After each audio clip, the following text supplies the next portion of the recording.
आज के अखबार में एक खबर आई है कि प्रतापगढ़ में मंगरे लाल, जिनकी उम्र 82 साल थी, वो बेचारे गए थे तहसील में कुंडा में और केवल न्याय की आस में ही उन्होंने वहां दम तोड़ दिया।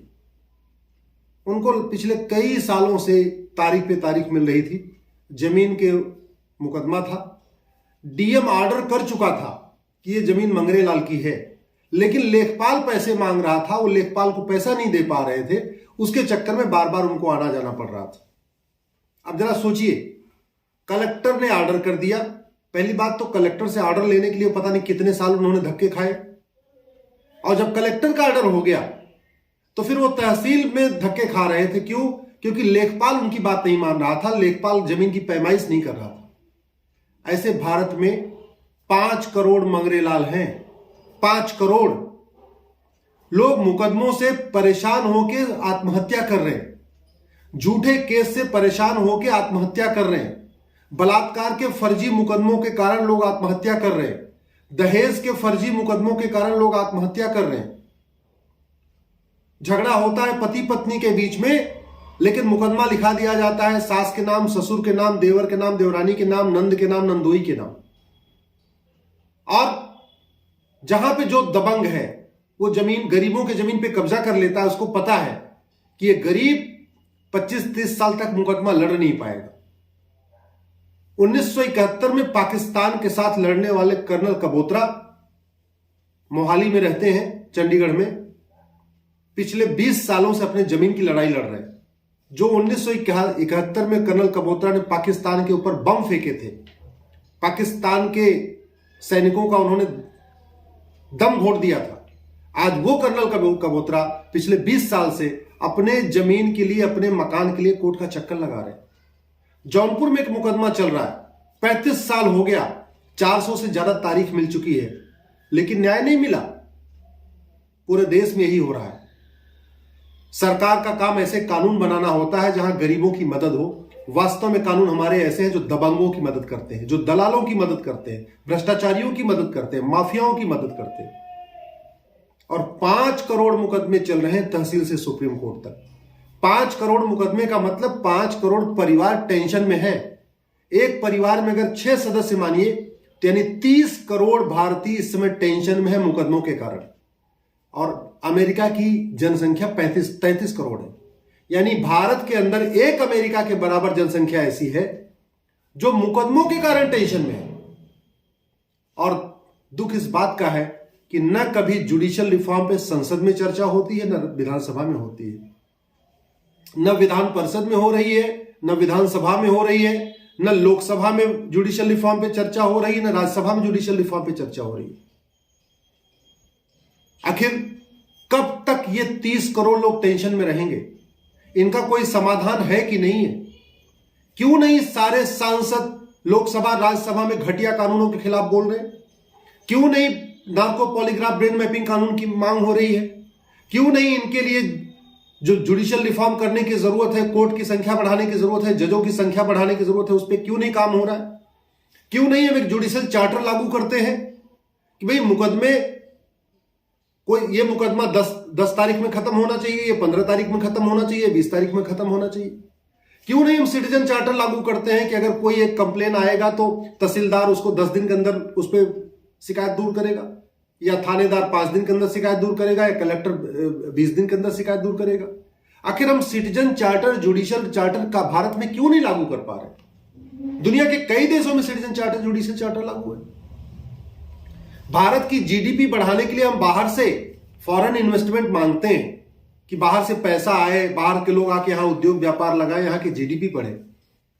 बाहर के उद्योगपतियों को हम भारत में बुला रहे हैं, बाहर की कंपनियों को भारत में बुला रहे हैं। बाहर के कानूनों को, हम अच्छे कानूनों को क्यों नहीं ले लेते? हम फ्रांस से हम हजारों करोड़ रुपए देकर राफेल खरीद सकते हैं, फ्रांस के अच्छे कानून हम मुफ्त में क्यों नहीं ले लेते? फ्रांस पैसा थोड़ी मांगेगा अगर हम उसके कानूनों की नकल कर लेंगे तो। अमेरिका से हम फाइटर जेट खरीदते हैं, अमेरिका के अच्छे कानून को हम क्यों नहीं ले लेते? रूस से हम सुखोई खरीदते हैं हजारों करोड़ रुपए देके, रूस के अच्छे कानून हम क्यों नहीं ले लेते? सिंगापुर से हजारों करोड़ रुपए देके हम सामान खरीदते हैं, सिंगापुर के अच्छे कानून को हम क्यों नहीं ले लेते? इस देश के लोग जो एक बार कोर्ट में जा रहे हैं, एक बार थाने में जा रहे हैं, उनकी पूरी जिंदगी निकल जा रही है। और कई ऐसे मामले हैं जहां दो दो जनरेशन जा रही है। पहले पिताजी मुकदमा लड़ते लड़ते चले गए, उनका बेटा मुकदमा लड़ रहा है, 2 जनरेशन 3 जनरेशन मुकदमे चल रहे हैं। यह चिंता की बात नहीं है क्या? इस देश के 30 करोड़ लोग अगर टेंशन में है तो हम कैसे मान सकते हैं कि भारत खुशहाल भारत बनेगा? हम कैसे भारत को विश्वगुरु बनाएंगे जब 30 करोड़ लोग मुकदमों के कारण टेंशन में? हम कैसे भारत को विश्वगुरु बनाएंगे जब एक दबंग आदमी, एक गरीब आदमी की जमीन कब्जा कर लेता है, वो जमीन बेचारा मन महसूस के रह जाता है।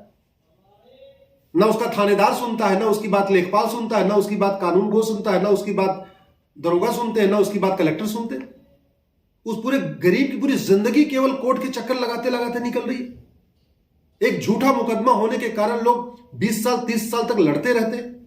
क्यों नहीं झूठा मुकदमा लिखाने वालों के खिलाफ हम कठोर कार्रवाई के लिए कानून बनाते हैं? क्यों नहीं हम लिखते हैं नार्को पॉलीग्राफ ब्रेन मैपिंग जरूरी होगा? अगर केवल कंप्लेन में जो कंप्लेन दी जाती है ना दूसरे के खिलाफ कि भाई हमारे साथ इसने ये किया ये किया ये किया, अगर उसमें नीचे एक पैरा लिखवा ले कि जो बात मैंने कही है इसके लिए मैं अपना नार्को पॉलीग्राफ ब्रेन मैपिंग कराने के लिए तैयार हूं, केवल एक अंडरटेकिंग ले ले, आधे मुकदमे ऐसे ही खत्म हो जाएंगे। Narco polygraph brain mapping test कराने के नाम पे आधे लोग अपना अपना जो कंप्लेन देते हैं, फर्जी मुकदमे कराते हैं, अपना मुकदमा छोड़ के भाग जाएंगे, वो तारीख जाएंगे ही नहीं। बड़े आराम से लोगों को न्याय मिलेगा, लेकिन हो नहीं रहा। जानते हैं क्यों नहीं हो रहा है? क्योंकि जब कठोर कानून बनेगा, जुडिशियल रिफॉर्म होगा, मुकदमों का जल्दी फैसला होगा और झूठा मुकदमा लिखाने वालों के खिलाफ कठोर सजा होगी, तो आधे तो नेता और नौकरशाह फंस जाएंगे, आधे तो दबंग फंसेंगे, माफिया जेल जाएंगे, नेता जेल जाएंगे, नौकरशाह जेल जाएंगे, लेखपाल जेल जाएंगे, थानेदार जेल जाएंगे, कलेक्टर जेल जाएंगे, तहसीलदार जेल जाएंगे। इसीलिए ना हम भ्रष्टाचार के खिलाफ कठोर कानून बना रहे हैं, ना अपराध के खिलाफ कठोर कानून बना रहे हैं। और जानते हैं, भारत की जीडीपी 2%, अगर हमें भारत की 2% जीडीपी बढ़ानी है तो कम से कम 2 लाख करोड़ रुपए इन्वेस्ट करना पड़ेगा। 2 लाख करोड़। और मैं कह रहा हूं 1 रुपए खर्च किए बिना भारत की जीडीपी 2% बढ़ सकती है। केवल इस देश से भ्रष्टाचार अपराध खत्म कर दें, इस देश में जो वसूली का सिस्टम है वो खत्म कर दें। ये नेता नौकरशाह जो परसेंट मांगते हैं 20%, ये अपना इनका परसेंट बंद हो जाए। इस देश के व्यापारी, इस देश के जो स्टार्टअप हैं, वो इस देश की जीडीपी 2% बढ़ा देंगे अपने आप। बाहर के इन्वेस्टमेंट की जरूरत नहीं, फॉरेन इन्वेस्टमेंट किए बिना इस देश की जीडीपी 2% बढ़ सकती है। केवल सरकार कठोर कानून बना दे और भ्रष्टाचार अपराध खत्म कर दे। और इस देश में इतने इंटेलेक्चुअल्स हैं, इतने बुद्धिजीवी हैं, इतने संविधान विशेषज्ञ हैं, इतने कानूनों के एक्सपर्ट हैं। मात्र 1 साल में भारत के सभी कानूनों को विश्व का सबसे अच्छा कानून बनाया जा सकता है। हम हर चीज में पब्लिक प्राइवेट पार्टनरशिप करते हैं। सड़क बनाने में पब्लिक प्राइवेट पार्टनरशिप करते हैं, पुल बनाने में पब्लिक प्राइवेट पार्टनरशिप करते हैं, एयरपोर्ट बनाने में पब्लिक प्राइवेट पार्टनरशिप करते हैं। कानून बनाने में पब्लिक प्राइवेट पार्टनरशिप क्यों नहीं करते? एक बार सरकार कह दे कि भाई अगर जिसके पास कानून का अच्छा ड्राफ्ट हो आप लाइए, हम उसको देखेंगे, अगर अच्छा होगा तो हम उसको पार्लियामेंट में पेश करेंगे या विधानसभा में पेश करेंगे। मैं कह रहा हूं गारंटी के साथ, सरकार के पास हजारों कानूनों का ड्राफ्ट फ्री में बैठे बैठे सरकार को मिल जाएगा। केवल एक बार सरकार अनाउंस कर दे कि भाई जिन लोगों को लगता है कानून खराब है, उस कानून में क्या सुधार होना चाहिए, उसका आप ड्राफ्ट बना के ले आइए। अगर कानूनों के लिए हम पब्लिक प्राइवेट पार्टनरशिप शुरू कर दें, इस देश के बुद्धिजीवियों के लिए एक आह्वान कर देंगे, संविधान विशेषज्ञों के लिए कह दें कि आप आइए, आप अच्छे अच्छे कानून का ड्राफ्ट बना के ले आइए। सरकार का बर्डन खत्म हो जाएगा, सरकार का टेंशन खत्म हो जाएगा, सरकार को बैठे बैठे मुफ्त में कानूनों का वर्ल्ड क्लास ड्राफ्ट मिलेगा। 100 कानून का ड्राफ्ट तो मैं अकेले बना के दे दूंगा, और मेरे जैसे भारत में सैकड़ों लोग हैं। मैं कह रहा हूं, मैं 100 कानूनों का, वर्ल्ड के बेस्ट 100 लॉ, विश्व के सबसे बेस्ट जो सर्वोत्तम 100 कानून है, उनका ड्राफ्ट मैं भारत के हिसाब से बना के मैं दूंगा। और मैं अकेला नहीं हूं, मेरे जैसे भारत में बहुत लोग हैं जो चाहते हैं इस देश की न्यायिक व्यवस्था सुधरे, इस देश का पुलिस सिस्टम सुधरे, इस देश का एडमिनिस्ट्रेटिव सिस्टम सुधरे, इस देश में पुलिस रिफॉर्म लागू हो, जुडिशियल रिफॉर्म हो, इलेक्शन रिफॉर्म हो, ये जो माफिया गुंडे बदमाश संसद विधानसभा में जाए ये रुके। तो हमारे जैसे सैकड़ों लोग हैं जो मुफ्त में सरकार को कानून बना के देने के लिए तैयार हैं, ड्राफ्ट बना के देने के लिए तैयार है। सरकार एक बार ऑफर तो करे, सरकार एक बार कहे तो। आखिर पुल बनाने में हम प्राइवेट ठेकेदारों की मदद लेते हैं, सड़क बनाने में प्राइवेट लोग कंपनियों की मदद लेते हैं, एयरपोर्ट बनाने में प्राइवेट कंपनियों की मदद लेते हैं, हाईवे बनाने में प्राइवेट कंपनियों की मदद लेते हैं, आजकल तो मिसाइल बनाने में प्राइवेट कंपनियों की मदद ले रहे हैं, सैटेलाइट छोड़ने में प्राइवेट कंपनियों की मदद ले रहे हैं। तो हम कानून बनाने में कॉमन मैन की मदद क्यों नहीं लेते? संविधान विशेषज्ञों की मदद क्यों नहीं ले रहे? बुद्धिजीवियों की मदद क्यों नहीं ले रहे? अच्छे सीनियर एडवोकेट्स हम की मदद क्यों नहीं ले रहे? रिटायर्ड जजेस की मदद हम क्यों नहीं ले रहे कानून बनाने में? हजारों की संख्या में retired IAS, retired IPS, retired जज हमारे पास हैं, रिटायर्ड लॉ के प्रोफेसर हैं। हम उनकी कानून बनाने में मदद क्यों नहीं ले रहे? हम अपने कानून को वर्ल्ड क्लास कानून क्यों नहीं बनाते हैं जो कि फ्री में बन जाएगा, एक पैसे नहीं लगेगा? वर्ल्ड क्लास एयरपोर्ट बनाने में तो हजारों करोड़ चाहिए, वर्ल्ड क्लास हाईवे बनाने में हजारों करोड़ चाहिए। वर्ल्ड क्लास कानून तो मुफ्त में बन सकता है। और एक एयरपोर्ट से तो मुश्किल से 1 करोड़ लोगों को फायदा होता है, एक कानून से तो 100 करोड़ लोगों को फायदा होता है, पूरे देश को फायदा होता है। यदि आपको मेरा वीडियो ठीक लगे, आप चाहते हैं कि इस देश में पुलिस सिस्टम ठीक हो, जुडिशियल सिस्टम ठीक हो, पुलिस रिफॉर्म हो, जुडिशियल रिफॉर्म हो, सिटीजन चार्टर लागू हो, जुडिशियल चार्टर लागू हो, इस देश में लोगों को जल्दी जल्दी न्याय मिले, तारीख पे तारीख वाला सिस्टम बंद हो, तो प्लीज इस वीडियो को कम से कम 10 लोगों को जरूर शेयर करिएगा।